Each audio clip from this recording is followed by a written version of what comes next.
outbreaks and produce recalls. It has many wondering what is being done locally to ensure produce is safe. First Alert 4's Alexis Odos is taking you inside a local farm to find out how they do things differently. Alexis?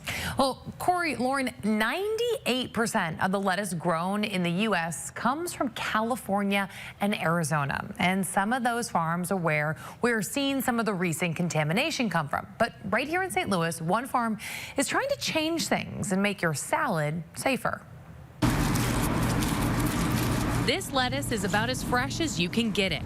Behind this door is a hydroponic farm where they harvest hundreds of heads of lettuce each day. We're part farm, part restaurant. At Neon Greens in St. Louis City, the lettuce is harvested, then sent on a conveyor belt to the salad bar below. It's an operation working to change the game and ensure your food is safe. The important part of it, though, is that it is enclosed. So we have complete control over what gets in, what gets out. We have no pests. We don't use pesticides, and it's just very, very highly controlled.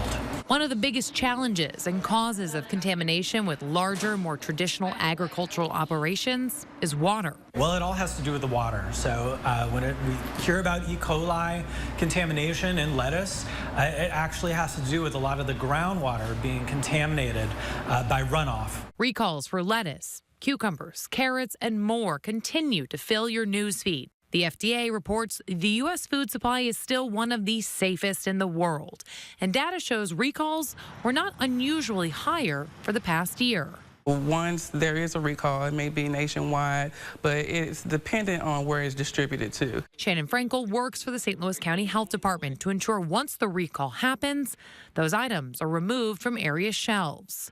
When it comes to produce, you can't wash away bacteria like E. coli or salmonella. That's why Josh Smith says knowing exactly where your product comes from is vital. Most of the lettuce that we get in St. Louis is about 3 weeks old.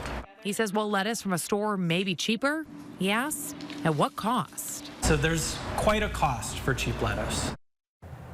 So it's really important to remember that a lot of these recalls that are nationwide aren't always impacting the items that we find on our local grocery store shelves. But you can find information on your specific bag of, say, lettuce or carrots on the FDA's website. Reporting live in the studio, Alexis Odos, First Alert 4. Good.